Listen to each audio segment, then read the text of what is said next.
बिहार में पहले राउंड में बम्पर वोटिंग हुई है।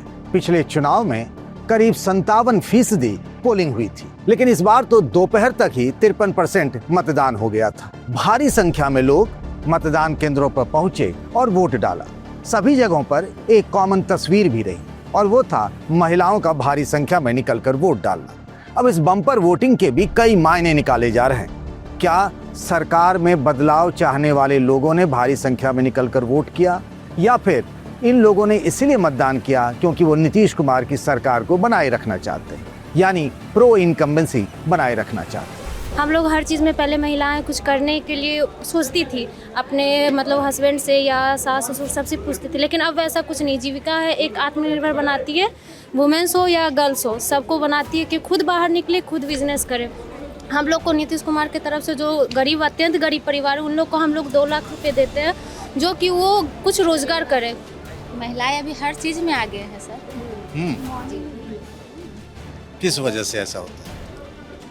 बहुत तरह के आरक्षण है, बहुत तरह के छूट है, हर चीज़ में महिलाएं आगे हैं, पुरुष से बहुत आगे है महिलाएं। घर से बाहर निकलने में, कॉलेज जाने में आपको डर लगता है? कोई परेशानी होती है? कोई परेशानी नहीं, कोई डर नहीं। ये भी कहा जा रहा है कि SIR के बाद चूंकि करीब 10% वोट कट गए, इसीलिए ये बम्पर वोटिंग सामने दिख रहा है। चुनाव के दौरान RJD ने कई जगहों पर धांधली की शिकायतें भी की।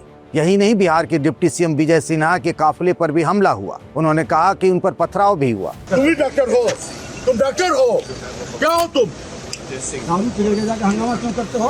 तुम हो क्या? मतलब को क्या बुझो? बोलो पदाधिकारी को उसका चेक करो। हाँ चेक करो। तुम बोलने वाले कौन हो? चेक करवाते इसको। तुम बोल रहे हो? तुम गाड़ी चेक करो। दारू पी करके खुद हंगामा करता है।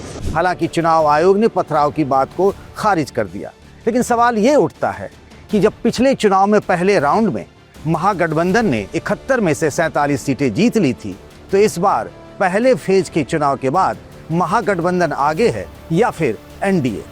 नमस्कार, मैं हूं पंकज झा और आप देख रहे हैं राजधानी। Brought to you by Saluja gold, Rajnivas premium इलायची एंड सेंसोडेंट के। भारत का सबसे भरोसेमंद सलूजा गोल्ड DMT बार, मजबूती सब कुछ है। पहले राउंड के मतदान के बाद से ही एक इस तरह के संकेत मिलने लगते हैं कि आखिर किसकी सरकार बनती दिख रही है। हालांकि हर बार ऐसा नहीं होता है, जैसे साल 2020 के चुनाव में हुआ था।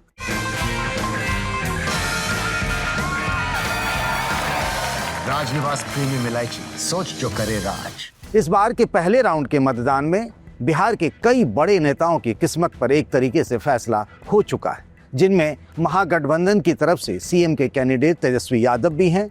दोनों डिप्टी CM यानी सम्राट चौधरी जो तारापुर से चुनाव लड़ रहे हैं और दूसरे डिप्टी CM जो विजय कुमार सिन्हा हैं। इसके अलावा शहाबुद्दीन के बेटे ओसामा शहाब सिवान के रघुनाथपुर सीट से चुनावी मैदान में हैं। यही नहीं, मोकामा जिसको लेकर पिछले बीते दिनों में देश प्रदेश में कई तरह की खबरें आती रहीं, दुलारचंद यादव की हत्या के आरोप में अनंत सिंह जेल भी चले गए, उस मोकामा सीट पर भी सबकी नजर है, क्योंकि यहाँ 2 बाहुबलियों की किस्मत दांव पर है। एक तरफ तो अनंत सिंह JDU के उम्मीदवार हैं, दूसरी तरफ सूरजभान सिंह के नाम पर उनकी पत्नी वीणा देवी भी हैं। अभी लेके आए सेंसोडेंट के, टूथ का करंट गॉन तो लाइफ का करंट ऑन। क्या अनंत सिंह के जेल जाने के बाद भूमिहार वोटों का ध्रुवीकरण हुआ या फिर अगड़ा पिछड़ा हुआ? इस बात के बारे में भी हम आपको विस्तार से बताएंगे, लेकिन सबसे पहले बात कर लेते हैं कि आखिर ये जो मतदान हुआ है बिहार में, जो आज 121 सीटों पर पोलिंग हुई, उनमें अधिकतर सीटों पर बम्पर वोटिंग हुई है। आखिर इसके क्या मायने हैं? इसको लेकर जानकार तरह तरह की बातें भी बता रहे हैं। सबसे बड़ा मुद्दा बताया जा रहा है कि जो विशेष पुनरीक्षण हुआ था, SIR जिसे कहा जा रहा है, जिसके बाद बिहार में 10% वोटर कम हो गए, तो कहा जा रहा था कि जिन लोगों के वोटर आई कार्ड बने हुए थे वो दूसरी जगहों पर रह रहे थे, पर यहाँ पर मतदान नहीं करते थे, इसीलिए वोटिंग परसेंटेज कम हो जाता था। इस बार ऐसा नहीं हुआ, इसीलिए वोटिंग परसेंटेज बढ़ गया है। इसके अलावा भी कई तरह की बातें कही जा रही हैं। अब चूंकि दिन भर हम मोकामा में रहे, इसीलिए शुरुआत करेंगे कि आखिर मोकामा के क्या राजनीतिक समीकरण हैं, जहां अनंत सिंह के जेल जाने के बाद कई तरह की बातें बीते दिनों कही जाती रही। उनमें मोदी सरकार में मंत्री और JDU के सीनियर लीडर ललन सिंह के बयान को लेकर भी कई तरह की बातें कही और सुनाई भी गई हैं। अब इसको लेकर जब दिन भर रहे तो एक तरीके से ये माहौल बन रहा है। आपको बीते दिनों अगर हम 2015 में लेकर चलें, जब महागठबंधन ही नहीं बल्कि उस वक्त जेडीयू और बीजेपी साथ साथ थे और बीजेपी अलग चुनाव लड़ रही थी, उस वक्त सरकार बनी थी और तब अनंत सिंह जो हैं वो निर्दलीय ही चुनाव लड़े थे। फिर साल 2020 भी आया और तब जब जेडीयू की सीटों की संख्या घट गई और तब भी निर्दलीय ही चुनावी मैदान में उतरे थे अनंत सिंह, और अनंत सिंह की गिरफ्तारी भी हुई थी और सरकार से वो नाराज बताए जा रहे थे। ये कहा गया कि भूमिहार वोटों की नाराजगी का असर जेडीयू के ऊपर देखने को मिला, जेडीयू के नतीजों पर देखने को मिला।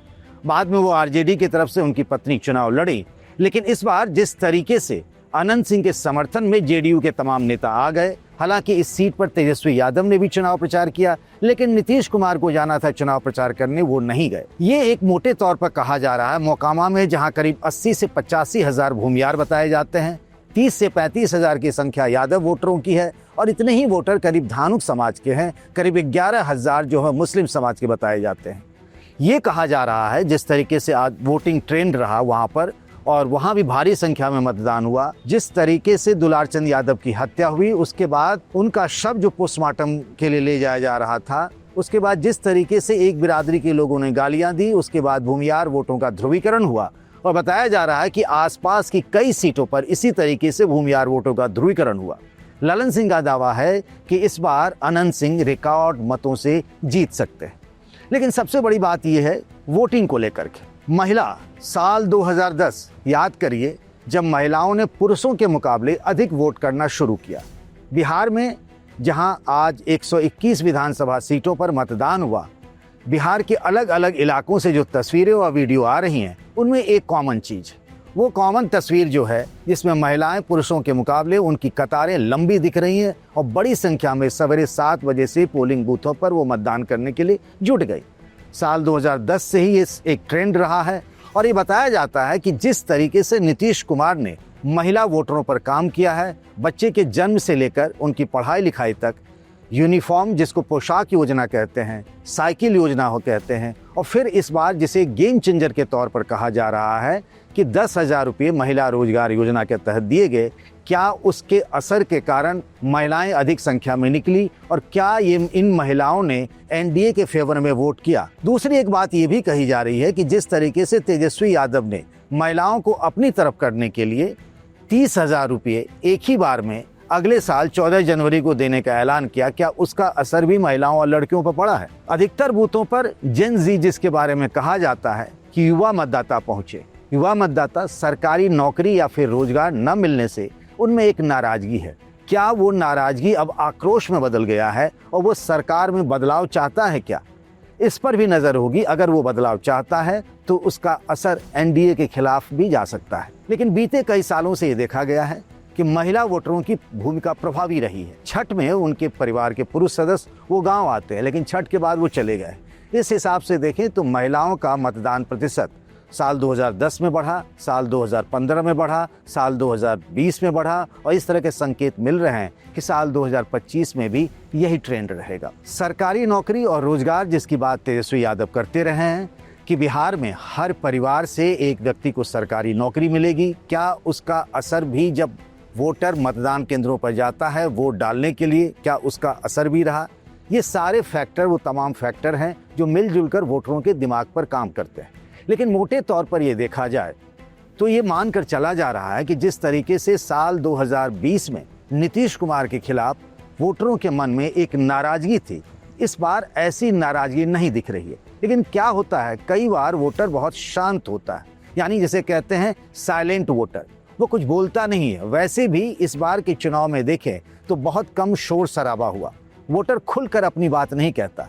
दो ही बिरादरी के लोग हैं जो आम तौर पर अपने मन की बात खुलकर कहते हैं, एक भूमिहार समाज के लोग और दूसरे यादव समाज के लोग। बाकी लोग अभी भी जो उन्हें फैसला करना है वो ये बताते हैं कि लोकतंत्र में उनका अधिकार है और वो पोलिंग बूथ पर जाकर बताएंगे। इसीलिए कह पाना मुश्किल है कि क्या होगा। लेकिन महिलाओं के घर से बाहर निकलकर वोट डालने का, इसका मैं बार बार जिक्र कर रहा हूँ कि ये एक गेम चेंजर हो सकता है। दूसरी बात ये रही है, कई लोगों की इस तरह की शिकायतें रही कि नीतीश कुमार को अगर एनडीए की तरफ से मुख्यमंत्री का चेहरा प्रोजेक्ट किया जाता तो शायद बेहतर होता। क्या इसका मतलब ये निकाला जाए कि चुनावी नतीजों में जेडीयू बीजेपी से आगे रह सकती है? हालांकि दोनों ही पार्टी इस बार 101 और 101 सीटों पर चुनाव लड़ रही है। कई बार होता है कि पहले दौर के मतदान का असर दूसरे दौर पर भी पड़ता है। आपको क्या लगता है कि ये जो हेवी पोलिंग हुई है, ये बदलाव का संकेत है या फिर स्टेटस को बनाए रखना चाहती है बिहार की जनता? आपके जवाब का इंतजार रहेगा। इस वीडियो को बनाया है हमारे साथी हनी और शुभम ने। बाकी खबरों के लिए बने रहिए द ललन टॉप पर।